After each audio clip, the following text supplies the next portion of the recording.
Jack, o Estripador. Parte 1. A névoa de Whitechapel. Quando a escuridão cai, o que se esconde nas sombras? E quando o monstro não é apenas uma lenda, mas um homem de carne e osso? Hoje, eu vou contar para você uma história que não é apenas aterrorizante. É real. Boa noite. Ou bom dia para você que me escuta agora onde quer que esteja. Eu sou Jefferson, e hoje você vai atravessar comigo a espessa névoa das ruas de Londres em 1888 para encontrar-se cara a cara com um dos assassinos mais cruéis e enigmáticos que a humanidade já conheceu. Jack, o Estripador. Você acredita em monstros? Não estou falando de lobisomens, vampiros ou demônios. Estou falando daquele tipo de monstro que veste chapéu coco, caminha sorrateiro por becos mal iluminados, com um bisturi afiado escondido no bolso. Daquele que sorri para você enquanto planeja seu fim. Essa história não é apenas um crime. É uma ferida aberta na história do mundo. Uma sucessão de noites intermináveis que deixou Londres inteira sem dormir. De medo. E mesmo hoje, mais de 130 anos depois, ninguém sabe quem ele era. Acompanhe-me, respire fundo e sinta o frio cortante das ruas de Whitechapel. Naquela fatídica madrugada de 31 de agosto de 1888, a noite da primeira vítima. Era por volta das 3h40 da manhã quando um cocheiro chamado Charles Cross, caminhando apressado para o trabalho, tomou um atalho pelo Bucks Row, em Whitechapel, bairro miserável da Londres vitoriana. A cidade dormia, mas algo naquela rua silenciosa não parecia certo. Cross caminhava entre a neblina espessa, o som dos próprios passos ecoando sobre as pedras molhadas. Foi então que ele parou. Algo jazia no chão. Era uma mulher. Deitada de costas, as saias levantadas até os joelhos, completamente imóvel. Ele pensou que fosse uma bêbada qualquer, como tantas outras naquela área infestada pela pobreza e prostituição. Mas havia algo errado. Ele se abaixou para tentar acordá-la, e só então percebeu. O pescoço dela havia sido aberto de lado a lado. Uma ferida tão profunda que quase decapitou a vítima. Seu nome era Mary Ann Nichols, 42 anos. A primeira de 5. O medo se espalha. O bairro inteiro acordou naquela manhã com a notícia do crime brutal.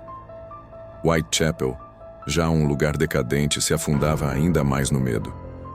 As mulheres temiam sair às ruas sozinhas à noite. Os jornais sensacionalistas não ajudavam. Manchetes falavam de um maníaco sanguinário à solta, um assassino com sede de sangue que caçava prostitutas nas sombras. Mas ninguém poderia imaginar o que viria a seguir. 3 dias depois, outra mulher foi encontrada. Seus órgãos haviam sido removidos com precisão cirúrgica. Os médicos legistas ficaram perplexos. Como alguém poderia ter feito aquilo no escuro, com tanta habilidade, e desaparecer sem deixar rastros? O nome dela era Annie Chapman. Ela tinha apenas 47 anos. E assim como Mary Ann Nichols, vivia de pequenos trocados na prostituição para alimentar o vício em álcool. O povo começou a sussurrar que aquele assassino não era apenas um homem. Era o diabo, a névoa e o horror. Era um tempo estranho em Londres. O outono se aproximava, e a cidade parecia mais fria, mais hostil. As ruas de Whitechapel eram um labirinto de becos escuros e cortiços infectos, tomados por mendigos e miseráveis. Eu fecho os olhos e consigo quase ouvir o som da neblina úmida deslizando pelas pedras.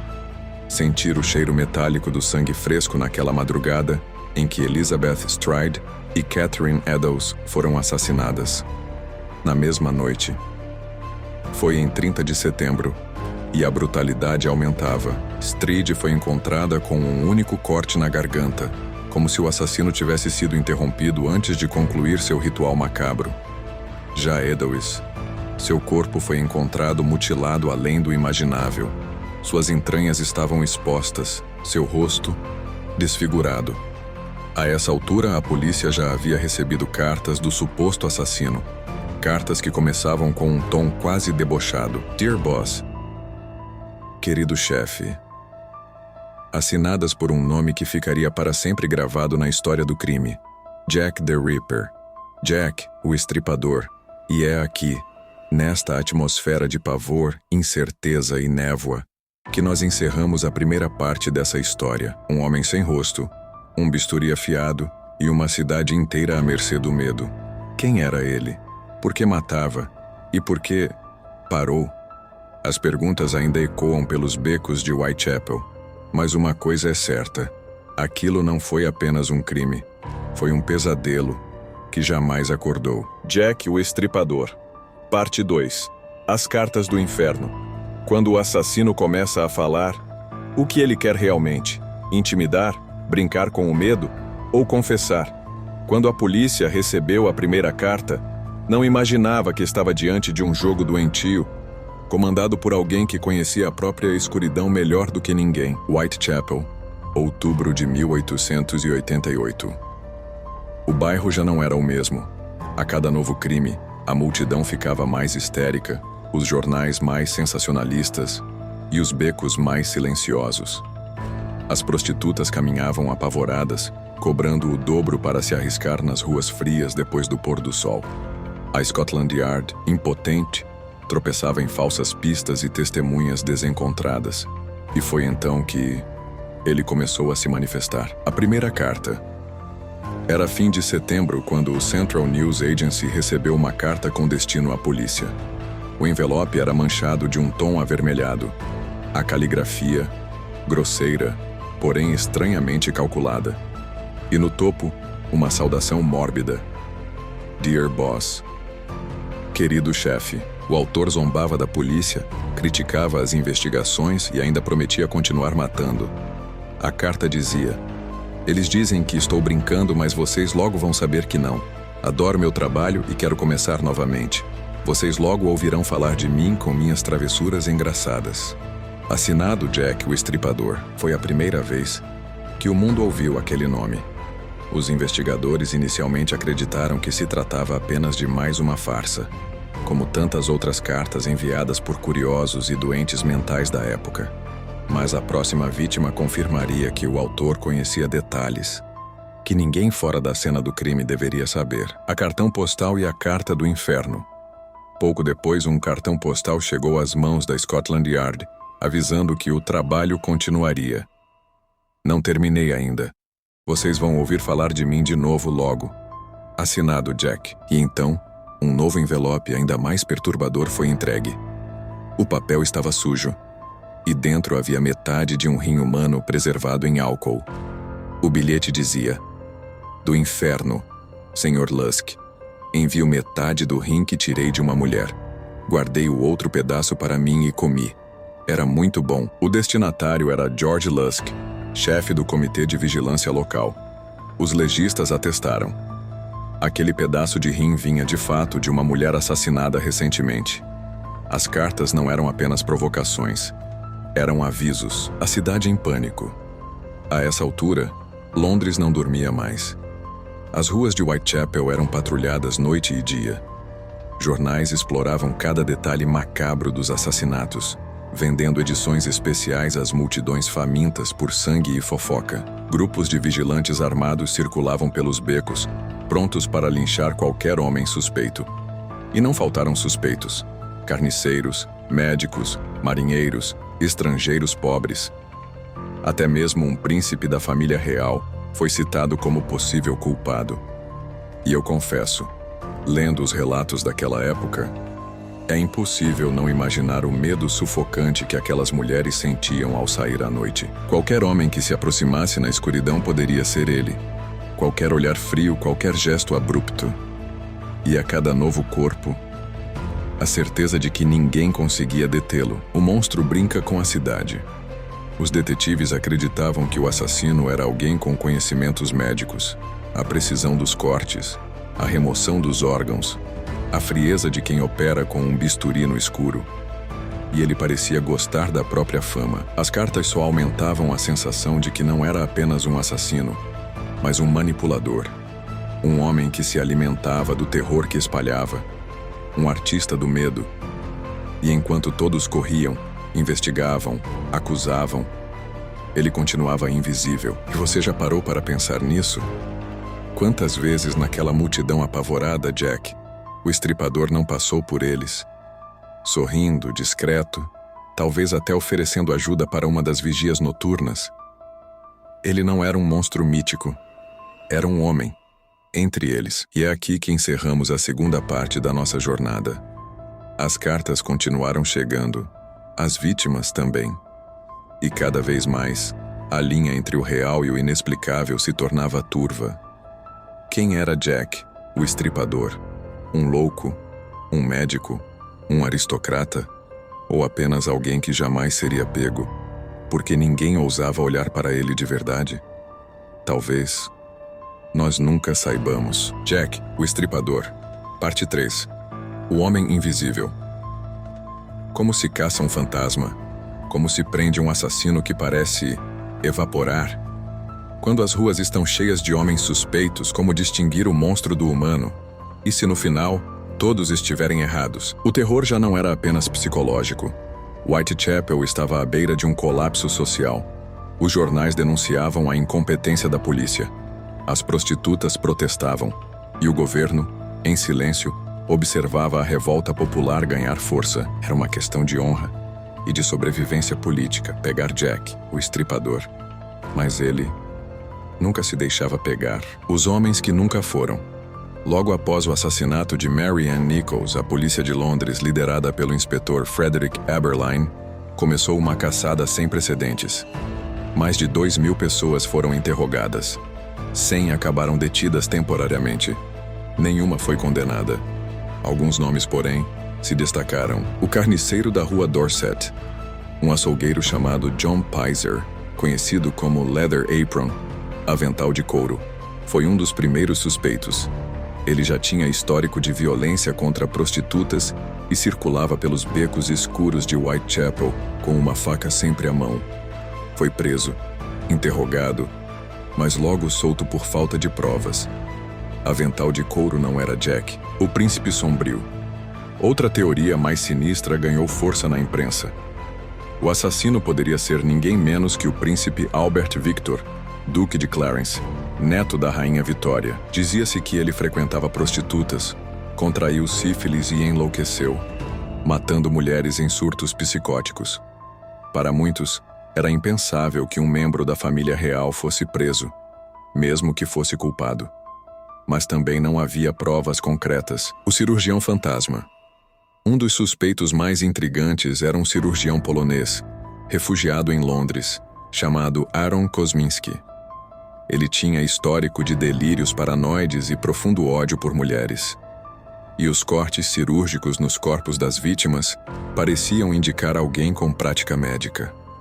Kosminski foi internado em um asilo mental anos depois, onde permaneceu até morrer.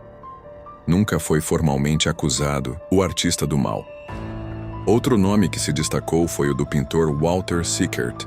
Ele produzia quadros macabros com cenas de assassinatos que lembravam detalhes dos crimes de Jack. Dizem até que ele alugava quartos exatamente nas áreas onde os corpos eram encontrados. Uma espécie de voyeur mórbido. Ou algo mais? Nada, porém, jamais foi provado contra ele. O estripador invisível.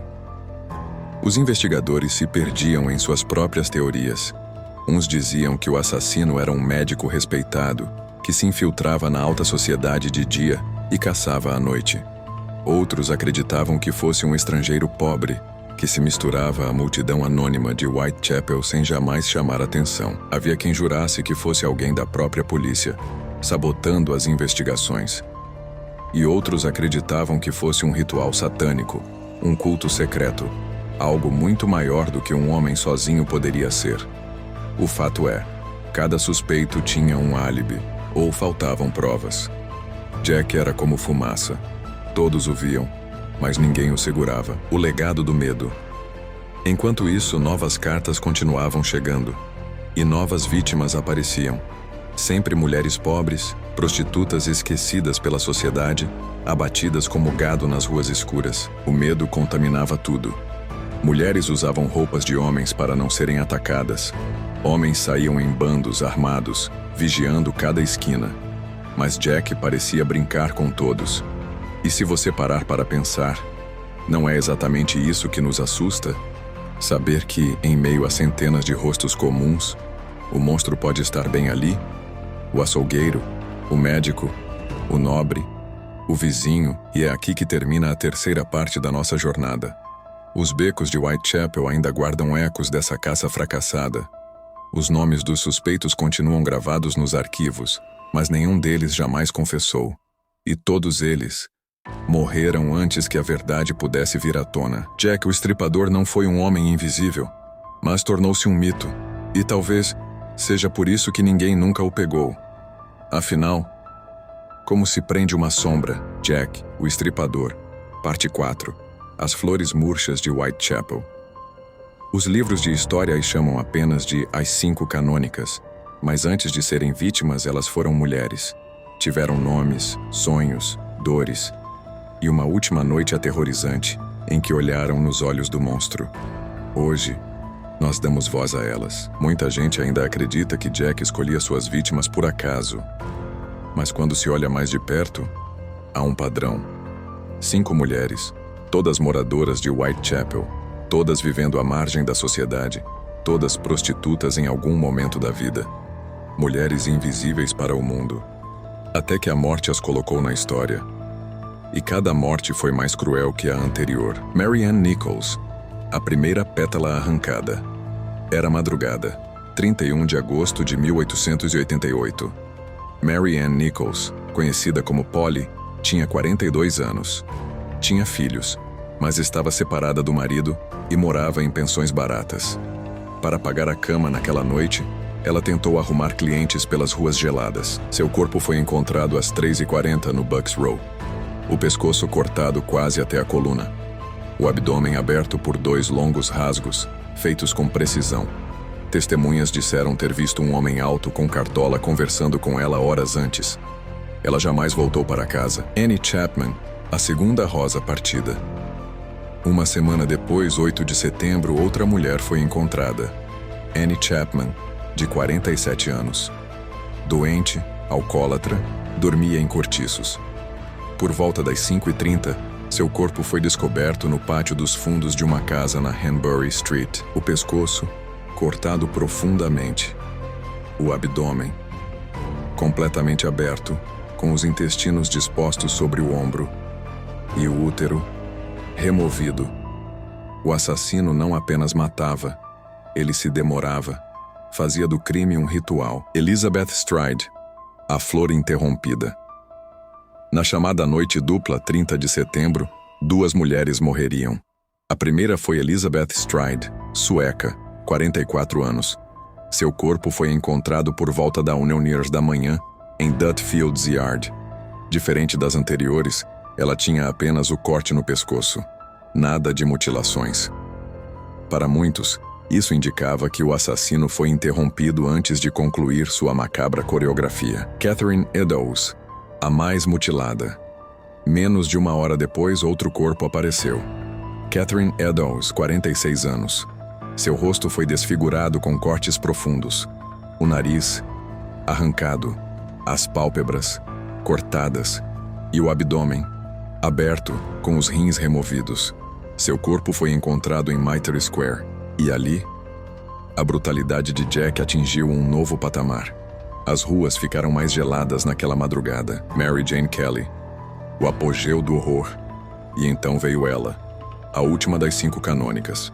Mary Jane Kelly, a mais jovem, com apenas 25 anos. Linda, sonhadora, ainda alimentava esperanças de sair daquela vida miserável. Ela foi morta na madrugada de 9 de novembro, dentro do quarto que alugava na Miller's Court. E o que a polícia encontrou lá foi algo que nenhum deles jamais esqueceu. Seu corpo foi quase destruído, o rosto completamente irreconhecível, o abdômen aberto até o tórax, as costelas expostas, os órgãos espalhados pela cama e pelo chão, o coração desaparecido. Era o auge da crueldade de Jack. Como se ele tivesse guardado o pior para o fim, um legado de silêncio e sangue. Essas 5 mulheres, Polly, Annie, Elizabeth, Catherine e Mary Jane, tornaram-se para sempre um símbolo. de como a sociedade ignora seus mais frágeis. Até que é tarde demais. Elas não eram apenas prostitutas. Eram mães, esposas, filhas, sonhadoras, e Jack as escolheu para estilhaçar a paz de Londres. A cada nova vítima, a cidade ficava mais apavorada, e cada uma dessas mortes aumentava a sensação de impotência da polícia, da população, de todos. Um homem anônimo desafiava o Império Britânico com um bisturi, e a pergunta martelava em cada esquina: quando será a próxima? Quem será a próxima? E assim termina a quarta parte desta jornada. 5 flores murchas de Whitechapel. 5 mulheres que mereciam mais do que um fim tão cruel, e que até hoje pedem justiça nos becos frios da história. Jack foi embora sem responder, e elas, sem voz para perguntar. Jack, o Estripador. Parte 5. O nascimento de uma lenda. Quando a faca para de cortar, mas o medo não desaparece, o assassino deixa de ser só um homem. Ele vira um monstro, um mito, um nome sussurrado em becos escuros e jamais esquecido. Ele matou pelo menos 5 vezes, talvez mais. E depois simplesmente sumiu. Os assassinatos cessaram tão subitamente quanto haviam começado, deixando para trás apenas sangue, medo e perguntas sem resposta. Mas Jack não desapareceu. Ele continuou vivo, na imaginação coletiva. O último suspiro de Jack Mary Jane Kelly foi assassinada em 9 de novembro de 1888. Depois disso, nada mais. Nenhuma nova vítima com aquelas características. Nenhuma nova carta tão perturbadora. Nenhum novo rastro. Muitos acreditaram que ele tinha morrido, fugido para outro país ou sido internado em segredo. Outros diziam que sua missão estava cumprida. Mas o silêncio só aumentou o fascínio. Um homem capaz de desafiar todo o aparato policial e desaparecer sem deixar vestígios? Era quase sobrenatural. Jack no imaginário popular. Os jornais da época ajudaram a transformar Jack em lenda. Caricaturas, relatos exagerados, rumores de pactos demoníacos e sociedades secretas começaram a circular. Ele passou a ser retratado como um aristocrata misterioso, um médico brilhante mas psicótico, ou até mesmo um ser sobrenatural. Um demônio encarnado vagando pelas ruas de Whitechapel. Livros, peças teatrais e depois filmes e séries alimentaram o mito. E até hoje o nome Jack o Estripador provoca calafrios. Whitechapel passou a receber turistas em busca de seus becos assombrados. O medo se transformou em atração. O horror em história para contar. As teorias mais sombras. Com o passar dos anos, novas teorias surgiram. Alguns investigadores modernos sugeriram que Jack poderia ter sido uma mulher, uma parteira, capaz de andar ensanguentada sem chamar atenção. Outros diziam que foi um serial killer frustrado, que depois se matou para escapar da própria insanidade. Há até quem afirme que foi obra de uma conspiração para proteger a monarquia britânica, com os assassinatos encenados para silenciar segredos da realeza. Nenhuma dessas teorias jamais foi comprovada, mas todas alimentaram o mito, o Estripador no século XXI. E aqui estamos nós. Mais de 130 anos depois, e Jack ainda é um dos nomes mais conhecidos da história criminal. Sua identidade é debatida por legiões de hiperólogos, estudiosos que dedicam suas vidas a investigar cada detalhe, cada carta, cada suspeito. E mesmo com os avanços da ciência forense, do DNA, das técnicas modernas, ele continua escapando. É como se Jack não fosse feito apenas de carne e osso, mas também de sombra e silêncio. O fascínio pelo monstro. Por que nós ainda falamos dele? Por que continuamos obcecados por essa história? Talvez porque Jack seja um espelho para os nossos próprios medos. A prova de que, mesmo na era da razão e do progresso, ainda existe escuridão dentro de nós. De que qualquer um vizinho, um médico, um homem educado, pode esconder um monstro por trás de um sorriso. Jack não era um demônio, era um homem.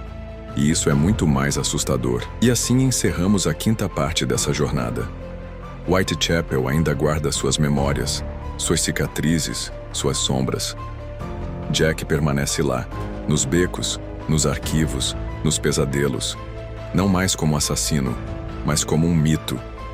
Um lembrete sombrio de que nem todos os horrores podem ser explicados. E no final das contas, talvez seja melhor assim. Jack, o Estripador, parte 6. As Sombras de Whitechapel. O que fica depois que o mal vai embora? Um bairro esquecido? Um mito nas páginas dos livros? Ou algo muito mais vivo que continua rondando cada esquina? Será que Jack ainda caminha por Whitechapel? Guias turísticos chamam os roteiros de Jack the Ripper Walks.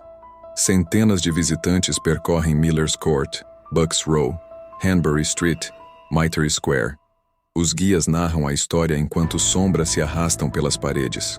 Alguns saem fascinados, outros saem em silêncio pálidos, sentindo que algo, ou alguém, ainda observa cada passo. Relatos de aparições.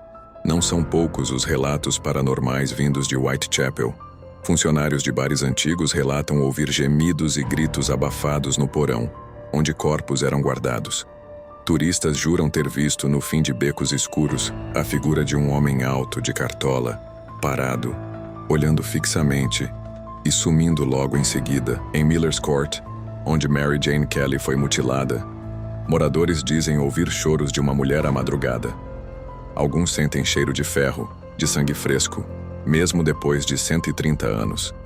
E há quem diga ter visto nas janelas um vulto ensanguentado, de um rosto irreconhecível. Na Mitre Square, vigias noturnos contam que luzes inexplicáveis aparecem no chão, exatamente onde Catherine Eddowes foi encontrada. Uma brisa gelada se forma do nada, mesmo nas noites de verão. O espelho do horror. Mas talvez o mais perturbador não sejam as aparições. É a sensação que Whitechapel provoca em quem vai até lá. Como se o tempo não tivesse passado. Como se Jack ainda estivesse à espreita, escolhendo sua próxima vítima. Como se ele tivesse se tornado uma presença invisível, mas sempre viva. Psicólogos que estudam o fenômeno falam em memória coletiva do trauma. Outros acreditam que a violência extrema abriu uma ferida no próprio tecido da realidade ali, deixando cicatrizes que jamais se fecham. O silêncio fala alto. Quem visita Whitechapel à noite percebe. Os becos são desertos, as sombras são mais densas e o silêncio mais pesado do que em qualquer outro lugar da cidade. Muitos moradores preferem não falar sobre Jack, mas quando falam, dizem sempre a mesma coisa. Ele ainda está aqui, um último enigma. Ainda hoje, investigadores tentam resolver o mistério de sua identidade, mas há quem diga que isso já não importa mais, que mesmo que soubéssemos quem ele foi, isso não explicaria o que ele é, porque Jack não é apenas um assassino. É um símbolo da escuridão humana, uma sombra que nunca desaparece completamente, um sussurro no ouvido de quem caminha sozinho numa rua deserta, e talvez seja por isso que ainda o sentimos. E assim terminamos a 6ª parte desta jornada. Whitechapel ainda sangra, ainda chora, ainda chama pelo nome daquele que a marcou para sempre. Jack, o Estripador, não está morto. Ele vive nas memórias, nos becos, no medo. E quem sabe, em algum lugar, ainda observa Jack o Estripador. Parte 7. O inexplicável. Quando se encara um monstro, espera-se ver algo fora do comum. Mas às vezes, o mais assustador é descobrir que o monstro somos nós. Que Jack poderia ser qualquer um de nós. O que é real? E o que para sempre vai escapar à compreensão. Uma cidade ferida. Para sempre Londres nunca mais foi a mesma depois do outono de 1888. As ruas de Whitechapel foram lavadas, mas as manchas ficaram. A polícia aprendeu lições dolorosas sobre investigação criminal. A imprensa descobriu o poder do medo e do sensacionalismo, e as pessoas comuns passaram a olhar para os próprios vizinhos com desconfiança. O nome Jack, o Estripador, ecoou por mais de um século, ganhando novas interpretações, novas faces, novas sombras. E cada geração, de tempos em tempos, volta ao caso, tentando encontrar uma verdade definitiva. Os suspeitos que não responderam. Mais de 100 suspeitos foram apontados ao longo dos anos. Príncipes, médicos, açougueiros, artistas, loucos. Cada teoria parece plausível à sua maneira, e nenhuma é conclusiva. Mesmo a ciência moderna, com análises de DNA e reconstruções forenses, só conseguiu lançar novas dúvidas. Talvez ele tenha morrido pouco depois dos crimes. Talvez tenha mudado de cidade e continuado a matar sob outro nome. Talvez tenha sido preso por outro crime, ou tenha enlouquecido e desaparecido da sociedade. Mas ninguém nunca provou nada, o fascínio pelo mal. Talvez o que nos hipnotize nessa história não seja apenas o mistério não resolvido. Talvez seja o fato de Jack ter nos mostrado algo sobre nós mesmos, que não é preciso um demônio para causar tanto sofrimento, que basta um ser humano frio e cruel para transformar um bairro inteiro em um pesadelo. Talvez o mais apavorante seja imaginar que Jack não era nada de especial, que ele caminhava ao lado das pessoas sem ser notado, um homem comum, com um rosto comum, que ao anoitecer se tornava o inimaginável. E talvez ainda existam muitos Jacks por aí. Whitechapel ainda sussurra. Hoje, turistas tiram fotos sorrindo onde antes havia sangue. Bares vendem drinks com nomes inspirados no assassino. Guias encenam sua história para aplausos. Mas à noite, quando as ruas voltam a ficar vazias, o silêncio parece mais pesado. E você quase consegue ouvir os passos de alguém atrás de você. Alguém que para quando você para e que nunca deixa de observar. O que é real? No fim das contas, fica a pergunta que nenhum investigador, nenhum historiador, nenhum médium jamais conseguiu responder. Jack, o estripador foi só um homem? Ou algo maior, mais antigo, mais escuro, que apenas tomou a forma de um homem para nos mostrar do que somos feitos? Porque há algo em Whitechapel que nunca foi explicado. Algo que paira no ar, que arrepia a pele e que sussurra no ouvido de quem ousa andar por suas ruas desertas. E talvez seja melhor assim. Talvez seja melhor não saber. E você? Caminharia sozinho por Whitechapel numa madrugada fria olhando por cima do ombro? Conseguiria ouvir passos atrás de você e não correr? Conseguiria encarar a escuridão e dizer para si mesmo: Jack está morto? Ou será que ele ainda está lá, esperando a próxima vítima, esperando que você vire a esquina? Essa foi a história e o mistério de Jack, o Estripador. Um nome que jamais será esquecido e uma sombra que jamais será explicada.